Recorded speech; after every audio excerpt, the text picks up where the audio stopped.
Hello students, कैसे हैं आप सभी लोग। My name is Jaydeep Ameta और आज हम बात करने वाले हैं इलेक्ट्रिक पोटेंशियल पे आए हुए कुछ प्रीवियस ईयर क्वेश्चंस की।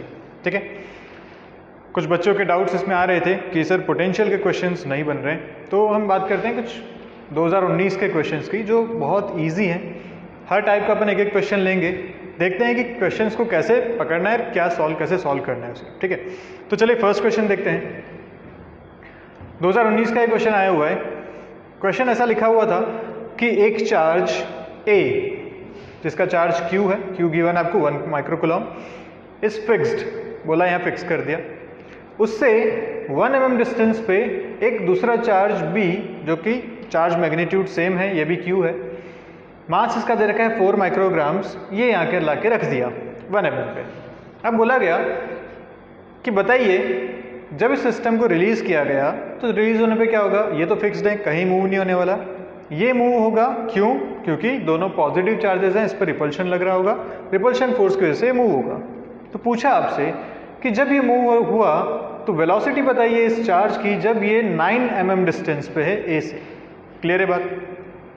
तो मतलब क्वेश्चन कुछ ऐसा है कि ये जो बी चार्ज है वो यहाँ कहीं आ गया होगा इस पोजीशन पे, और ये ऑलरेडी 1 mm था, अब ये 8 mm और चल चुका है क्योंकि आपसे टोटल 9 mm पे पूछा गया है।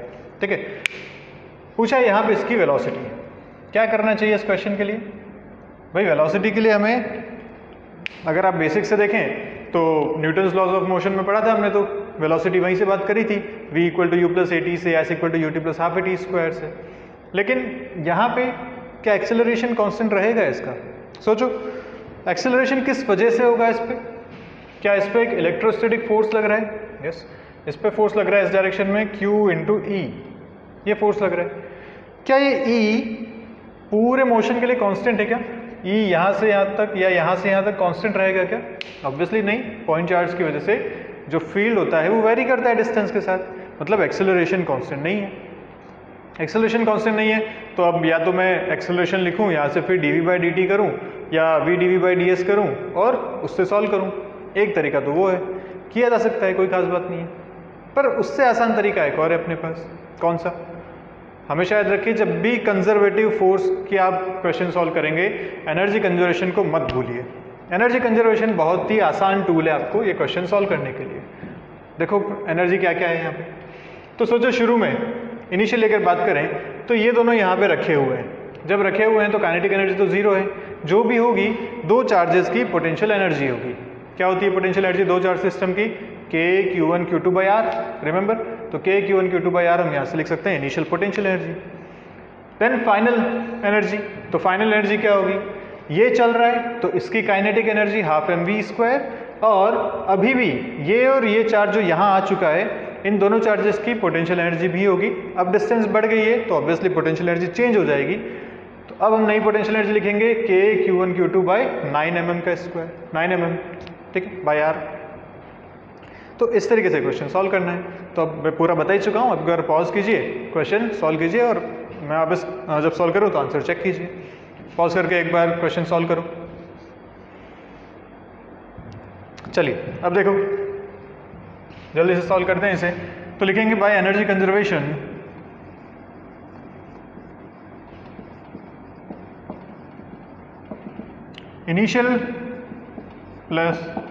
Initial potential plus kinetic equal to final potential plus final kinetic. देखो यहाँ से इनिशियल क्या है, तो K Q²/1 mm², sorry 1 mm, K Q1 Q2/R, Q1 Q2 दोनों सेम है इसलिए Q² हो गया by 1 mm, plus initial kinetic 0। Final अगर लिखा जाए तो K Q²/9 mm, और डिस्टेंस कितनी है दोनों के बीच की? 9 mm, plus half mass of B × V of B का स्क्वायर। ये आपसे पूछा गया, बस आसान सा सवाल है, आराम से किया जा सकता है। इसको इधर ट्रांसफर करते हैं तो ये हो जाएगा K की वैल्यू अपने को पता होती है 9 × 10⁹ इंटू Q², Q आपको दे रखा है 1 माइक्रोकूलम, तो 1 × 10⁻6 का स्क्वायर, ये हो गया 1 माइक्रोकूलम का स्क्वायर, 1/1 - 1/9, और क्योंकि नीचे mm है तो नीचे एक 10⁻³ भी आएगा। ठीक है, दोनों से कॉमन लेके नीचे एक 10⁻³ भी आएगा। सब कुछ मीटर में कन्वर्ट हो चुका है। इक्वल टू हाफ, मास आपको दे रखा है 4 माइक्रोग्राम्स, तो हो जाएगा मास 4 × 10⁻⁶। ये आया ग्राम में, अपने को चेंज करना है इसको किलोग्राम में, तो 10⁻³ और कर दिया किलोग्राम। ठीक है, माइक्रो 10⁻⁶, फिर ग्राम आया तो उसको किलोग्राम में चेंज किया -3 से। और देखो और क्या है इसमें, इंटू v²। अब यहाँ से जो आपको v मिलेगा वो मीटर पर सेकंड में मिलेगा, क्योंकि सारी अपन ने जो यूनिट्स हैं SI में कन्वर्ट कर दी हैं, सारी क्वांटिटीज़ को SI यूनिट में लिखा है अपन ने। फाइनल आंसर आप निकालेंगे तो देखिए इसका आंसर क्या आता है, चेक कीजिए आप, जल्दी से इसको सॉल्व कीजिए।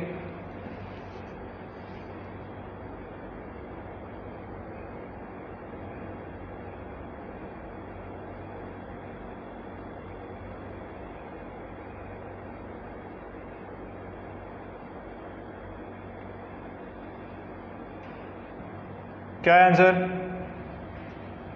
चलिए, तो इसका जो फाइनल आंसर आता है वो आता है 2 × 10⁻³ मीटर पर सेकेंड।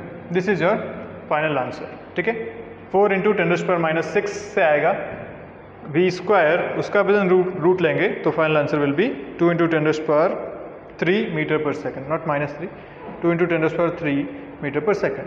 क्लियर है बात? क्वेश्चन करना आसान था ना, सॉल्व आप कर सकते हैं, आगे न्यूमेरिकल वैल्यूज आप खुद सॉल्व कीजिए, बट इस तरीके से आप आसानी से कर सकते हैं। ऐसे नेक्स्ट क्वेश्चन देखिए, ये थोड़ा सा अच्छा क्वेश्चन है, देखो इसमें क्या है। बोला है आपको कि ऐसे 3 चार्जेस बता रखे हैं, एक फिक्स कर रखे हैं, पूछा आपसे कि इन 3 चार्जेस का पोटेंशियल एनर्जी कितना होगा, इस सिस्टम की पोटेंशियल एनर्जी कितनी होगी। ठीक है, तो देखो 2 चार्जेस जब होते हैं तब तो अपन सीधा सीधा लिख लेते हैं K Q1 Q2/R potential energy. जब 2 से ज़्यादा होते हैं तो क्या करते हैं, क्या हम उनका पेयर बनाते थे, कॉम्बिनेशंस बनाते थे। तो देखो यहाँ कितने कॉम्बिनेशन बनेंगे, Q और -Q एक कॉम्बिनेशन, ये Q और कैपिटल Q दूसरा combination, -Q and capital Q तीसरा कॉम्बिनेशन। ठीक है, तो एक तरीका तो ये है कि आप इन तीनों कॉम्बिनेशन के लिए K Q1 Q2/R से एनर्जी लिखिए और तीनों को सम कर दीजिए, टोटल एनर्जी मिल जाएगी। पर यहाँ पे एक अप्रोक्सीमेशन दे रखा है, बोला है कि जो कैपिटल D डिस्टेंस है यहाँ से यहाँ वाली, वो बहुत ज़्यादा है स्मॉल d से। अब उस अप्रोक्सीमेशन के हिसाब से आपको इसमें जो है ऑप्शंस दे रखे हैं, कैसे करें इसको। ठीक है, तो अब ध्यान से देखो, हमने जब लास्ट वीडियोस में बात करी थी डाइपोल के बारे में, रिमेंबर, तो डाइपोल के बारे में क्या बोला था हमने, जब एक पॉजिटिव चार्ज एक नेगेटिव चार्ज एक छोटी सी डिस्टेंस पर रखे होते हैं तो उसे एक डाइपोल कहते हैं। तो क्या ये जो सिस्टम बना हुआ है एक डाइपोल की तरह बिहेव कर रहा है? तो अब अपना काम आसान हो जाएगा। अब क्या है कि ये एक डाइपोल है, डाइपोल और ये एक चार्ज रखा हुआ है, इसकी पोटेंशियल एनर्जी हमें सिस्टम की लिखनी है। ठीक है, तो पहले अगर मैं डाइपोल इसकी खुद की एनर्जी लिखूं तो लिखूंगा Pe1, ये है डाइपोल की energy, potential energy 1 of dipole itself. तो क्या लिखी जाएगी, देखिए 2 चार्जेस हैं K Q² और minus Q, K Q1 is +Q, Q2 is -Q, by बीच के डिस्टेंस D, तो -K Q²/D, ये हो गई इनकी अपनी पोटेंशियल एनर्जी। ठीक है, अब दूसरा, इस डाइपोल की वजह से ये +Q, dipole and this +Q की एनर्जी अपन लिखते हैं, तो पोटेंशियल एनर्जी 2 में लिखता हूँ। ठीक है, तो अब कैसे लिखूँ मैं इसकी एनर्जी, इस सिस्टम की एनर्जी कैसे लिखूँ?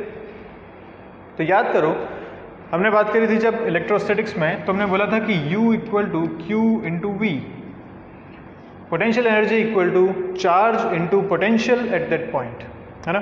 तो अगर मैं यहाँ पे पोटेंशियल निकाल लूँ, इस पॉइंट पे पोटेंशियल निकाल लूँ, तो बस चार्ज से मल्टीप्लाई करूँगा, मेरे पास पोटेंशियल एनर्जी आ जाएगी।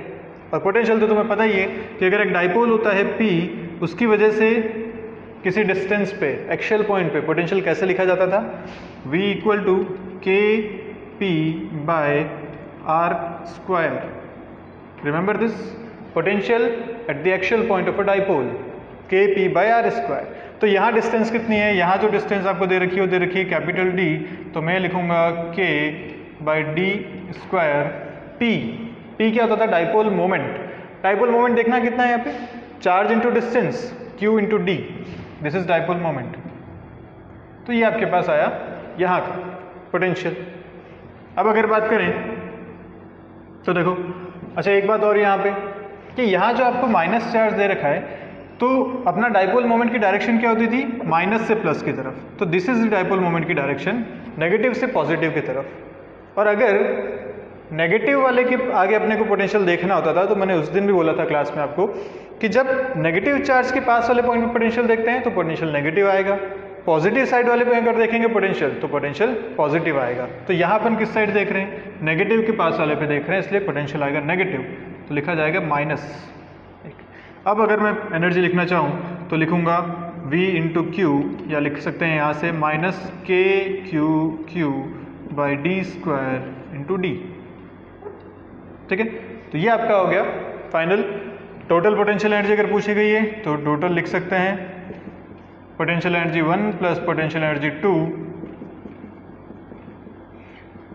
1 में आपके पास है माइनस के Q square by D square, sorry D, और यहाँ है माइनस के Q Q by D square into D.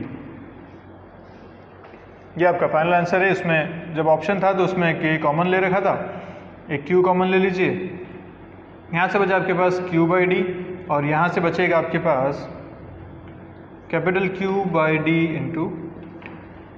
ठीक है, ये आपके फाइनल आंसर हो गए, कोई खास बात नहीं है ना। ये क्वेश्चन अच्छा था थोड़ा सा। अब इसमें आप दूसरा तरीका भी यूज़ कर सकते हैं, उसमें कोई खास बात नहीं है, लेकिन आपको वो अप्रोक्सीमेशन यूज़ करना पड़ेगा। उसके बाद आप दूसरे तरीके में क्या करते कि पेयर्स बनाते। जब पेयर्स बनाते तो ये तो सेम बनता, ये पेयर तो यही एनर्जी लिखी जाती, P1 जो आपने लिखी है। बाकी के दो पेयर्स के लिए क्या लिखते हैं, तो देखो यहाँ से अगर लिखते अपन तो ये डिस्टेंस है स्मॉल d बाई 2, है ना। अगर मैं ये Q और Q का पेयर बनाता लेट्स से, तो इसके लिए एनर्जी क्या लिखता, के Q Q by D plus D by 2, ये इसके लिए एनर्जी लिखता ना। ऐसे ही जब मैं पेयर बनाता माइनस क्यू और कैपिटल क्यू का, तो एनर्जी क्या लिखता, माइनस ऑफ के क्यू क्यू बाई, ये डिस्टेंस कितनी हो जाती है अब, capital D minus D by 2। ठीक है, ये आप लिखते। अब इन सब एनर्जीज का जब सम करते और जब फाइनली आप ये अप्रोक्सीमेशन लेते कि this D by 2 is much much less than capital D, इसे हटाते तो फाइनली आपके पास फिर से यही आंसर आता। तो दोनों तरीके हैं इसको सॉल्व करने के। आप चाहें तो इसको इसी तरीके से सॉल्व करें पेयर्स बना के, या फिर डाइपोल मान के भी इसे सॉल्व किया जा सकता है। डाइपोल वाला मुझे इजी लगता है क्योंकि मुझे सीधा फॉर्मूला पता है, डाइपोल कैसे पोटेंशियल होता है, ये फॉर्मूला में वैल्यूज रखी, इनटू चार्ज किया, मुझे पोटेंशियल एनर्जी मिल गई। क्लियर है बात। चलिए अब इसका स्क्रीनशॉट लीजिए। कुछ और क्वेश्चंस अपन देखते हैं जो प्रीवियस ईयर जेई में और नीट में पूछे गए हैं, देखते हैं कि वो क्वेश्चंस कैसे सॉल्व किए जाएं। इसका स्क्रीनशॉट ले लीजिए आप। ओके गाइज, ये दो क्वेश्चंस फिर से 2019 में पूछे गए हैं। आप इनका स्क्रीनशॉट ले लीजिए और पॉज करके, वीडियो पॉज करके एक बार इसे सॉल्व करने का ट्राई कीजिए। चलिए ट्राई कर लिया, मैं बता रहा हूँ अब। ओके देखिए, ये जो फर्स्ट क्वेश्चन इसमें आपने दे रखा है, क्या कह रहा है क्वेश्चन कि एक लाइन चार्ज है यहाँ पे, इस लाइन चार्ज से r0 डिस्टेंस पे एक प्लस q चार्ज रखा हुआ था, पॉजिटिव q चार्ज है। ठीक है, इसको यहाँ से रिलीज किया गया, ये यहाँ पे फिक्स्ड है, लाइन चार्ज यहाँ पे फिक्स्ड है। पूछा आपसे अच्छा रिलीज किया तो क्या होगा, ऑब्वियसली ये दूर जाएगा क्योंकि ये भी पॉजिटिव ये भी पॉजिटिव, रिपल्सिव फोर्स लगेगा इस पर। ठीक है, तो पूछा आपसे ये कि इसकी स्पीड बतानी है as a function of distance r। मतलब लेट्स से यहाँ से चलना शुरू हुआ और किसी डिस्टेंस r पे पहुँचा, यहाँ से चला और अभी लेट्स से यहाँ अपन बना देते हैं इसको, ये भी पहुँच गया यहाँ पे, डिस्टेंस r पे है अभी। ठीक है, तो यही आपसे पूछा गया कि जब ये r डिस्टेंस पे है तो इसकी स्पीड कितनी है, यहाँ पे इसकी v स्पीड कितनी है, ये आपसे पूछा गया। और वो r कुछ भी हो सकता है, कोई फिक्स नहीं किया गया। ठीक, क्या किया जाए ऐसे क्वेश्चन के लिए, क्या सोचते हैं आप। देखो फिर से वही बात है यहाँ पे कि जो एक लाइन चार्ज होता है उसकी वजह से अगर फील्ड लिखा जाए तो फील्ड कांस्टेंट होता है क्या लाइन चार्ज का, नहीं, डिस्टेंस के साथ वेरी करता है, 2k लैम्डा बाई एक्स के साथ, है ना, 2k लैम्डा बाई आर या 2k लैम्डा बाई एक्स। तो 1/x के साथ फील्ड वेरी कर रहा है, मतलब इस पर हमेशा कांस्टेंट फोर्स तो नहीं है। जब कांस्टेंट फोर्स नहीं है तो हम इक्वेशंस वो यूज़ नहीं कर पाएंगे। तो क्या करें, जब भी ऐसी सिचुएशन हो आप हमेशा जाइए एनर्जी पे, हमेशा एनर्जी पे जाइए।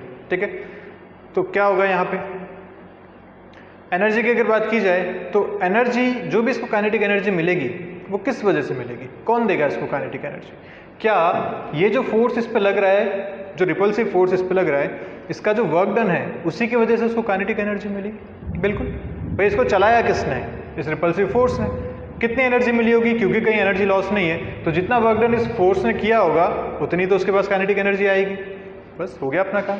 अब अपने को निकालना है work done by force. Work done by force निकालने में यहाँ एक दिक्कत है छोटी सी। वो दिक्कत क्या है कि फोर्स जो है वो कांस्टेंट नहीं है। तो कोई बात नहीं, अपने को तो पता ही है कि जब फोर्स कांस्टेंट नहीं होता तो वर्क डन कैसे निकालते हैं? Yes, integral F dot d x से। तो बस वही अपन करने वाले हैं। अपन क्या करते हैं कि मान लिया ये यहाँ से किसी एक्स डिस्टेंस पे चला, ये अभी यहाँ एक्स डिस्टेंस पे था और यहाँ से डी एक्स डिस्टेंस आगे मूव किया, ठीक है। तो ये जो डी एक्स डिस्टेंस चलने में वर्क करना पड़ा उसको इंटीग्रेट कर लेते हैं। तो पहले तो फोर्स लिखते हैं। अपने को पता है कि इलेक्ट्रिक फील्ड होता है किसी भी पोजीशन x पे 2k लैम्डा बाई x। ये होता है electric field due to line charge. Formula याद होगा तो आसानी से हो जाएगा, 2k लैम्डा बाई x, ठीक है। तो अगर मैं इसकी वजह से फोर्स लिखना चाहूँ किसी डिस्टेंस x पे तो क्या लिखूंगा? 2k lambda by x into जो सामने चार्ज है वो q चार्ज सामने है, ये फोर्स उस पर लग रहा होगा उस टाइम पे, ठीक है। अब जब dx डिस्प्लेसमेंट हुआ तो कितना वर्क करना पड़ा, तो मैं लिखता हूँ dw, जो dw है वो स्मॉल डिस्प्लेसमेंट में वर्क है, is equal to F dot d x equal to 2k lambda q by x dx, ठीक है, ओके। अच्छा, ये चलना कहाँ से शुरू हुआ था? तो मैंने x यहाँ से लिया है ना, लाइन चार्ज से डिस्टेंस लिया मैंने x की। तो चलना कब शुरू हुआ? वो इस पोजीशन से, जब वो ऑलरेडी r नॉट पे था वहाँ से वो चलना शुरू हुआ। तो मतलब x की लोअर लिमिट क्या होगी? r नॉट, क्योंकि वो ऑलरेडी यहाँ था। अब यहाँ से वो आगे बढ़ा, कब कहाँ तक गया?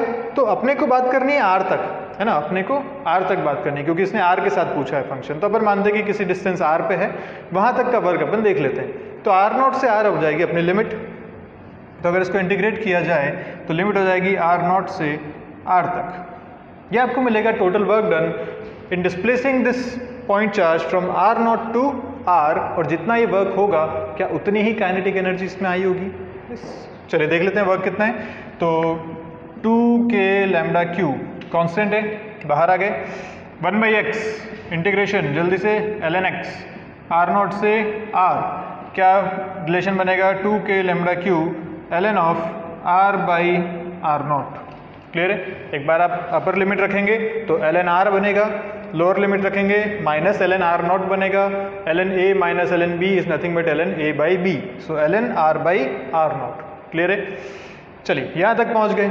अब यही तो वर्क डन है जो उसकी काइनेटिक एनर्जी में स्टोर हुआ है। तो हम लिख सकते हैं कि इसकी जो चेंज इन काइनेटिक एनर्जी है, this is nothing but work done which is equal to 2k lambda q, या ठीक है लिखा ही हुआ है वो तो। चलिए अब हम चेंज इन काइनेटिक एनर्जी की बात करते हैं। जब ये इनिशियल पोजीशन यहाँ पे था तो रेस्ट पे था, क्योंकि यहाँ से रिलीज किया, ऐसे रिलीज किया मतलब अभी रेस्ट पे था। जब यहाँ चल रहा है तो v की स्पीड है, मतलब चेंज कितना हुआ? Half mv square. शुरू में 0 था तो this is nothing but half mv square, और this is equal to 2k lambda q ln of r by r naught, ठीक है। अब देखिए ऑप्शंस, सब में प्रोपोर्शनलिटी पूछी है आपसे, हर ऑप्शन में प्रोपोर्शनलिटी पूछी गई है। तो प्रोपोर्शनल देख लेते हैं। r के फंक्शन के प्रोपोर्शनल पूछा है, यहाँ है v स्क्वायर, ऑप्शन में सब जगह है v, तो अपने को रूट लेना पड़ेगा। तो देखते हैं यहाँ से v is proportional to, constant सारे हटाओ, प्रोपोर्शनलिटी की बात है, बचा क्या खाली ये root over ln of r by r naught. So answer is D option, root over ln of r by r naught. Clear है बात? कैसे क्वेश्चन सॉल्व करना है आपको? तो ज़्यादातर क्वेश्चन जो कंजर्वेटिव फोर्स या फील्ड के आते हैं हमेशा एनर्जी थ्योरम पे बहुत अच्छे तरीके से उसे सॉल्व किया जा सकता है। ये हमने क्या यूज़ किया? Work energy theorem. याद आया कुछ? Total work done by the forces equal to change in kinetic energy. वही तो किया। वर्क डन यहाँ किसकी वजह से हुआ? इलेक्ट्रोस्टैटिक फोर्स की वजह से, उसको हमने चेंज इन काइनेटिक एनर्जी के इक्वल कर दिया। ठीक है, देखिए नेक्स्ट क्वेश्चन। नेक्स्ट में आपको इलेक्ट्रिक फील्ड दे रखा है और यहाँ से ध्यान से देखो तो ए एक्स प्लस बी, मतलब इलेक्ट्रिक फील्ड जो है वो एक्स पे डिपेंड कर रहा है। एक वेरिएबल इलेक्ट्रिक फील्ड आपको दे रखा है, आई के बस की डायरेक्शन दे रखी है। ठीक है, पूछा आपसे, कांस्टेंट की वैल्यूज दे रखी हैं ए और बी दोनों की। पूछा आपसे कि अगर potential at x equal to 1 is v1 and x equal to -5 is v2, तो दोनों का डिफरेंस बताओ। पोटेंशियल V1 एंड V2 का डिफरेंस पूछा गया आपसे। तो इलेक्ट्रिक फील्ड से पोटेंशियल कैसे निकालते थे? तो हमें पता था कि इलेक्ट्रिक फील्ड अगर कांस्टेंट हो तो पोटेंशियल सीधा लिखते हैं V equal to E into d. लेकिन यहाँ तो इलेक्ट्रिक फील्ड कांस्टेंट नहीं है। जब कांस्टेंट नहीं है तो रिलेशन याद करो, क्या रिलेशन होता था? dV equal to minus E dot d x. Remember? नहीं तो इलेक्ट्रोस्टैटिक में एक बार पीछे जाओ अपने उसमें नोट्स में और देखो ये रिलेशन आपने लिखा हुआ है, dV equal to minus E dot d x. अब यहाँ से अगर मुझे चेंज इन पोटेंशियल निकालना है तो इंटीग्रेट कर लेते हैं अपन दोनों तरफ, आसानी से हो जाएगा। इंटीग्रेट करेंगे तो लिखेंगे लिमिट्स V1 से V2 तक। V1 कब था? x1 से x2 तक। जब x1 पे था तो पोटेंशियल V1 था, जब x2 पे था तो पोटेंशियल V2 था। देखते हैं तो dV का इंटीग्रेट करेंगे मिलेगा V, लिमिट्स रखेंगे तो उधर मिलेगा V2 माइनस V1। ये तो हो गया इधर equal to minus of E की वैल्यू रखते हैं। E की वैल्यू है आपके पास ax प्लस बी, और A की जगह भी मैं अब इसकी वैल्यू रख देता हूँ। A आपको दे रखा है 20x plus b is 10 dot d x. ठीक है, यहाँ तक बात? कहाँ से कहाँ तक? तो x1 क्या था आपके पास? 1, x2 कितना है आपके पास? -5। दोनों वैल्यूज आपने रख ली। इंटीग्रेट करना है, आंसर निकालना है। कोई खास बात है क्या? V2 minus V1 this is potential, तो इसको कैपिटल भी लिखते हैं, स्मॉल भी अपन वेलोसिटी के लिए यूज करते हैं generally. So V2 minus V1 equal to minus of 20x का integration 20x square by 2 plus 10x, limit 1 से -5 तक। इस माइनस को इधर ले लेता हूँ तो ये V1 माइनस V2 हो जाएगा, क्योंकि वही अपने से पूछा गया है इसलिए मैंने इसको ऐसा कर लिया। V1 minus V2 equal to limits रखते हैं तो ये है 10x स्क्वायर, पहले रखेंगे -5 तो 10 इंटू -5 का square plus 10 into -5 minus lower limit रखते हैं तो 10 इंटू 1 का स्क्वायर प्लस 10 इंटू 1। ठीक है, लिमिट रखना आपको आता ही है। पूरे एक्सप्रेशन में एक बार अपर लिमिट रखनी है, माइनस करके पूरे एक्सप्रेशन में लोअर लिमिट रखनी है। चलिए इसको सॉल्व करते हैं। तो देखो 25 तो आया 250 माइनस 50 माइनस इधर से क्या मिल रहा है 20, तो 200 माइनस 20 इज 180 वोल्ट्स। ये आपका फाइनल आंसर है, ऑप्शन सी। क्लियर है बात? तो अभी तक अपन ने 4 क्वेश्चंस किए हैं और चारों में थोड़ा थोड़ा डिफरेंट कॉन्सेप्ट है। ठीक है, तो ये सारे टाइप के क्वेश्चंस आपको आ जाने चाहिए। आप इन पे और प्रैक्टिस करो। देखो अपन आगे चलते हैं, कुछ और क्वेश्चंस देखते हैं इस पे। आज अपना पूरा जो वीडियो लेक्चर रहेगा वो बस क्वेश्चन प्रैक्टिस पे ही रहेगा। अपन आर्काइव ही आज इसमें सॉल्व कर रहे हैं पोटेंशियल की। ठीक है, इसका स्क्रीनशॉट ले लो और नेक्स्ट क्वेश्चन मिलते हैं नेक्स्ट स्लाइड पे।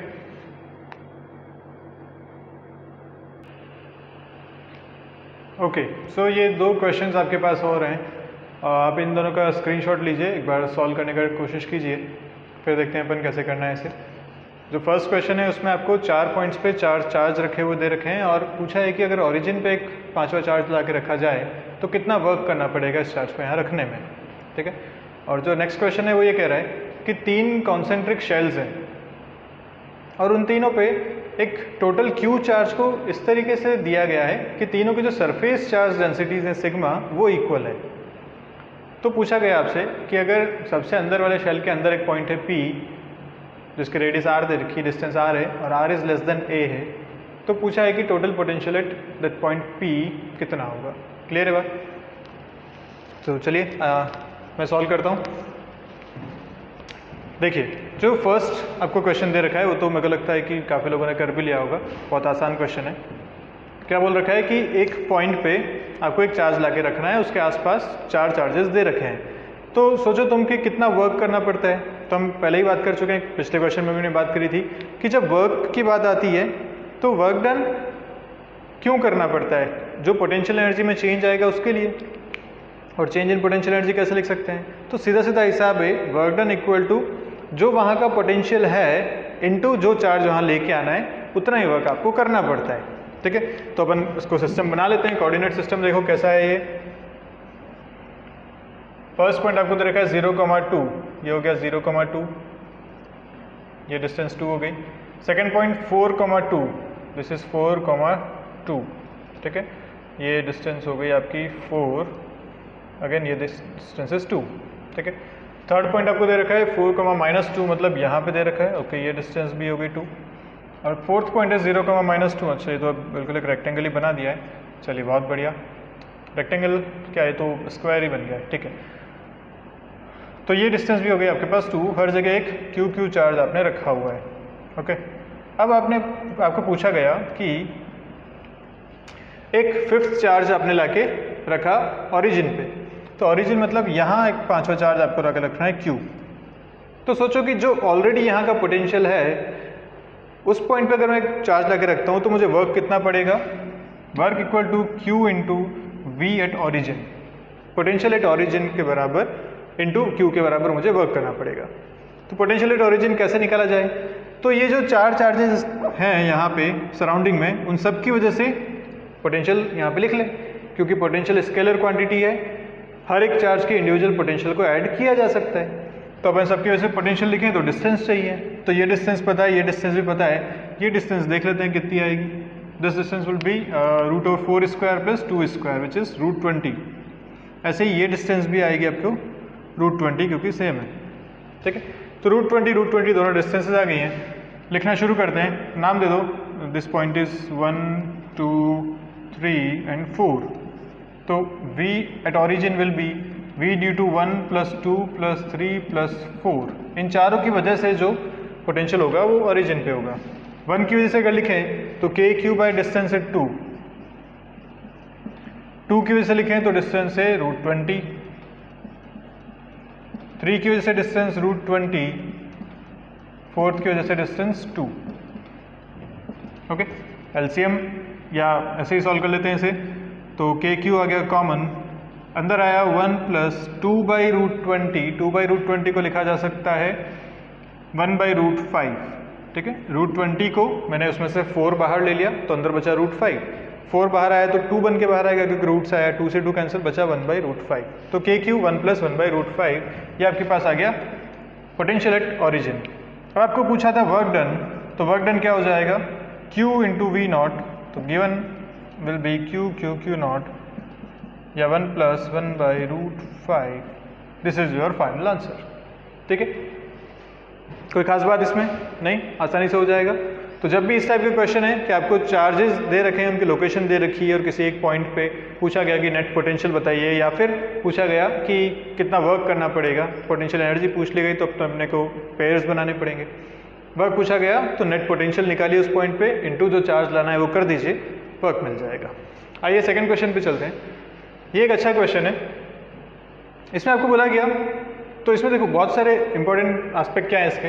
एक तो बोला कि टोटल चार्ज आपको दे रखा है, चार्ज आपको अलग अलग नहीं दिया, चार्ज आप खुद बताइए कितना कितना यहाँ पे मिलेगा, ठीक है। तो एक तो ये अच्छा पॉइंट मिल गया इसमें।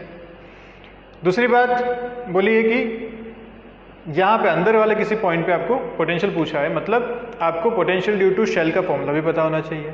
तो सबसे पहले तो अपन बात करते हैं कि इन पे चार्जेस कितने कितने हैं, ठीक है।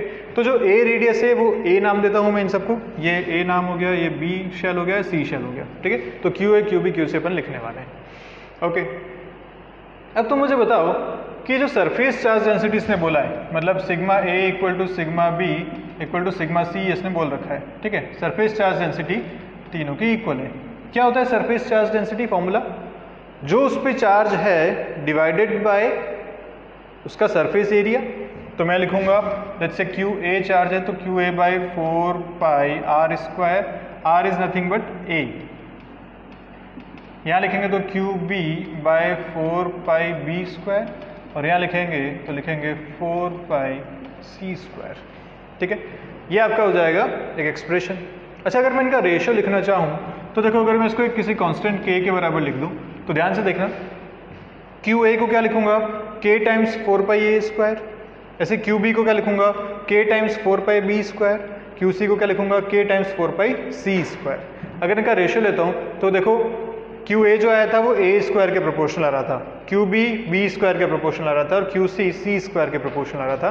तो अगर इनका रेशियो लिखा जाएगा तो QA = QB = QC is proportional to A² = B² = C²। ये एक बहुत इंपॉर्टेंट यहाँ से रिलेशन मिल गया अपने को, ठीक है।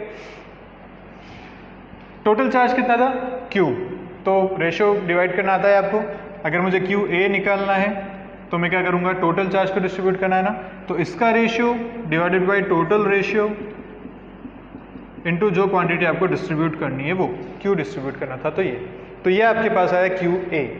ओके, ऐसे अगर क्यू बी लिखूंगा तो क्यू बी क्या लिखूंगा, B square by A square plus B square plus C square into Q. और ऐसे अगर क्यू सी लिखता हूँ तो लिखूंगा C square by A square plus B square plus C square into Q. Clear है बात? यहाँ तक आपने एक काम कर लिया कि आपने तीनों शेल्स पे चार्ज निकाल लिया। ठीक है, तो यहाँ चार्ज हो गया आपके पास क्यू ए, यहाँ क्यू बी और यहाँ क्यू सी। ओके, चलिए अब अपने को पूछा है इस पॉइंट पे नेट पोटेंशियल। ठीक है, अब देखो कई बार कंफ्यूजन ये होता है कि सर इसमें इंड्यूस चार्जेस भी तो आएंगे, उनका क्या होगा फिर। तो एक बात ध्यान रखो कि जब इंड्यूस चार्जेस आएगा, लेट्स से आया इंड्यूस चार्ज, तो यहाँ पे आएगा माइनस क्यू ए, है ना, अंदर वाली सरफेस पे। और जब इंड्यूस चार्ज आता है तो पेयर में आता है, तो बाहर वाली सरफेस पे क्या जाएगा, प्लस क्यू ए, यही आएगा ना। पर क्या इससे इस सेकंड शेल के नेट चार्ज पे कोई फर्क पड़ा क्या? नेट चार्ज देखो तो minus q a plus q b, कोई नेट चार्ज पे फर्क पड़ा नहीं, पहले भी क्यू बी था, अभी भी क्यू बी ही है। तो यहाँ आप इंड्यूस चार्जेस को भूल सकते हैं, कोई खास बात नहीं है, क्योंकि नेट चार्जेस पे कोई फर्क नहीं पड़ रहा। और जब हम शेल की वजह से अंदर किसी पॉइंट पे पोटेंशियल लिखते हैं तो हमें net charge of the shell चाहिए होता है, तो नेट चार्ज चेंज नहीं हो रहा इंड्यूस की वजह से, इसलिए हम सीधा सीधा इन्हीं चार्जेस को यूज़ कर सकते हैं। तो देखो क्या लिखेंगे, कितना होता है शेल के अंदर वाले पॉइंट पे, इनसाइड पॉइंट पे कितना होता है, याद करो, के जो भी उसका चार्ज है, क्यू शेल का, स्मॉल क्यू लिख लेते हैं, बाय क्या होता था वो डिस्टेंस अंदर वाले पॉइंट की या उसकी रेडियस, शेल की रेडियस, है ना, आर। किसी भी शेल के अंदर पोटेंशियल कांस्टेंट होता है किसी भी पॉइंट पे। मतलब शेल आपने ये वाला लिया है, तो ये जो पी पॉइंट है, देखो यहाँ पे ये जो पी पॉइंट है ये इस शेल के भी अंदर है, क्या ये बी वाले शेल के भी अंदर ही है, और क्या ये सी वाले शेल के भी अंदर ही है। मतलब पोटेंशियल जब लिखा जाएगा तो तीनों के लिए सेम फॉर्मूला यूज किया जाएगा, क्योंकि तीनों के लिए ये पॉइंट इनसाइड है ना। तो यूज फॉर्मूला क्या होता है, के क्यू बाई रेडियस। लिखना शुरू करते हैं। तो v अगर p पॉइंट पे लिखना है मुझे टोटल, तो मैं लिखूंगा v due to a plus v due to b plus v due to c। a की वजह से कितना लिखूंगा, तो k क्यू a बाय उसके रेडियस है a plus k Q b by उसकी radius b plus k Q c by उसकी रेडियस c। लिखा जाता है रेडियस के टर्म में। ओके, अब हो गया आपका आंसर आराम से। क्या लिखाएंगे, देखो k आ गया कॉमन। देखो q a q b q c में भी ध्यान से देखो तो q by A square plus B square plus C square सब में कॉमन है, इसको बाहर ले लेते हैं तो क्या मिलेगा आपको,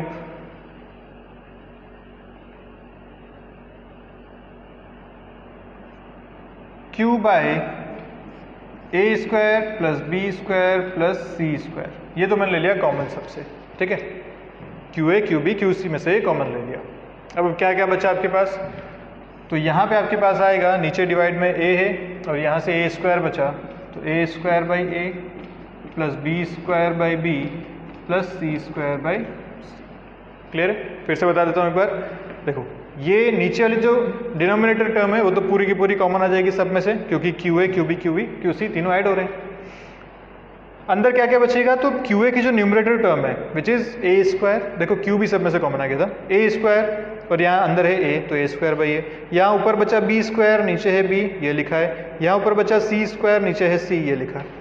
फाइनली आंसर आपके पास जो आएगा वो आएगा के q a plus b plus c divided by A square plus B square plus C square. ठीक है, ये आपका फाइनल आंसर है। अच्छा क्वेश्चन था ये, अभी 2019 का ही आया हुआ है। ठीक है, तो इस टाइप से आपको क्वेश्चन करना पड़ेगा। अच्छा सोचो इसमें थोड़ा वेरिएशन करते हैं अपन। ये पॉइंट यहाँ होता, लेट्स से अपन एक नया पॉइंट ले लेते हैं, पॉइंट कोई भी नाम दे दो, पॉइंट एक्स दे दो। ओके, ये पॉइंट एक्स यहाँ पे है इन दोनों के बीच में। अब आपको पूछा गया कि टोटल पोटेंशियल लिखिए, तो यहाँ तक का काम तो सेम था भाई। अगर ये कंडीशन दे रखी है तो चार्जेस तो इसी तरीके से निकलेंगे, कोई दिक्कत नहीं यहाँ तक। अब आपसे पूछा गया अगर x पे पोटेंशियल लिखना है तो सोचो ये जो x पॉइंट है क्या ये C वाला जो सबसे आउटर है इसके अंदर है? बिल्कुल अंदर है। क्या ये B वाले शेल के भी अंदर है? इसके भी अंदर है, यस। लेकिन क्या ये A शेल के बाहर है? भाई इस छोटे वाले शेल के बाहर ये पॉइंट है, यस। तो जब B और C के लिए फॉर्मूला लिखेंगे तब तो इनसाइड वाला यही फॉर्मूला लिखा जाएगा, यही दो टर्म्स आएंगी। लेकिन जब A के लिए फॉर्मूला लिखा जाएगा तो A के लिए फॉर्मूला अगर ये डिस्टेंस लेट्स से x है तो हम A के लिए फॉर्मूला क्या लिखेंगे? इधर लिख रहा हूँ, क्या होता है आउटसाइड पॉइंट पे k q of a by x, यहाँ पे ये आ जाता। तो इस टर्म की जगह क्या आता? k q a by x यहाँ पे आता, क्योंकि अब आउटसाइड पॉइंट है ये, तो यहाँ x आता, ये पूरा आंसर चेंज हो जाता। क्लियर है बात? अगर यहाँ होता तो तब क्या करते? तब खाली C के लिए इनसाइड पॉइंट होता, A और B दोनों के लिए आउटसाइड पॉइंट होता। दोनों के लिए अपन x और x डिस्टेंसेस लिखते हैं क्योंकि डिस्टेंस हमेशा सेंटर से लेते हैं। तो चाहे A के लिए लिखते तो k q a by x लिखते, B के लिए लिखते इस पॉइंट पे तो k q b by x लिखते।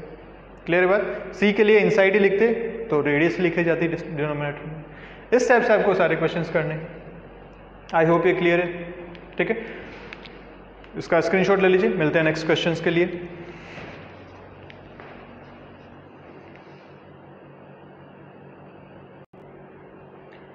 चलिए, ये क्वेश्चन आपसे पूछा गया था नीट 2015 में। ये क्वेश्चन आप एक बार ट्राई कीजिए, स्क्रीन पॉज करके। पूछा क्या है आपसे? इलेक्ट्रिक फील्ड दिया क्या है? पोटेंशियल। तो पोटेंशियल और इलेक्ट्रिक फील्ड का रिलेशन आपको यहाँ पे यूज करना है। क्या रिलेशन बनेगा? कर लिया आप लोगों ने? ठीक है, मैं सॉल्व करता हूँ। देखिए, अभी हमने एक रिलेशन यूज किया था यहाँ पे पिछले क्वेश्चंस में। क्या रिलेशन था? v equal to minus E dot d x, यही किया था ना। तो ये रिलेशन आपने पढ़ा भी था। रिलेशन क्या कहता है? ऐसा एक रिलेशन है, ठीक है। वो x क्यों था? क्योंकि सिर्फ i कैप में वो था, इसलिए x यूज किया था वहां पे।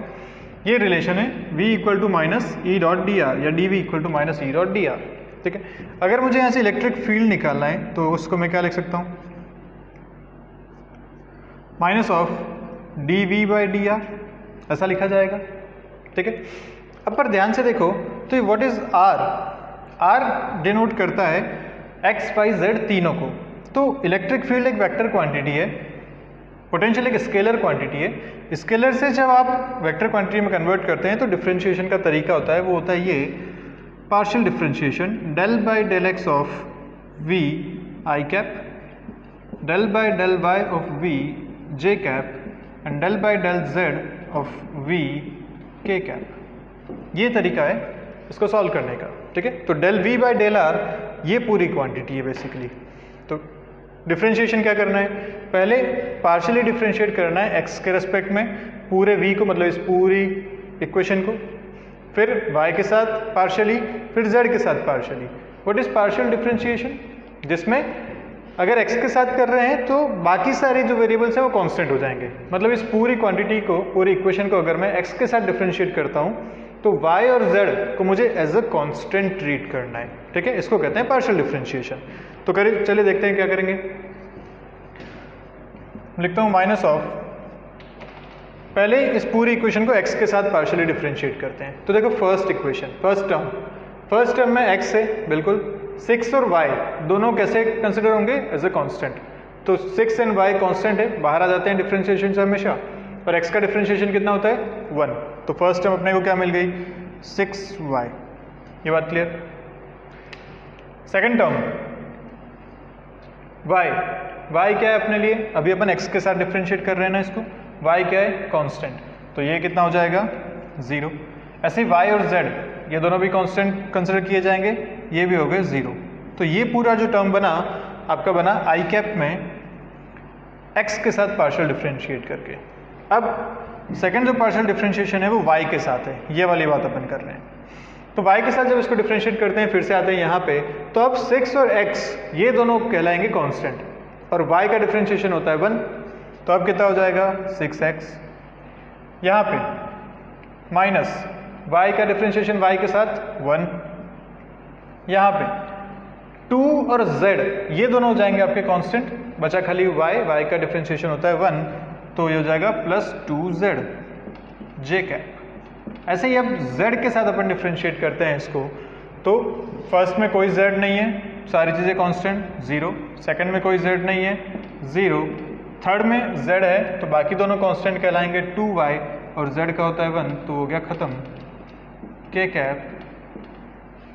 तो ये आपका फाइनली डेरिवेटिव बना।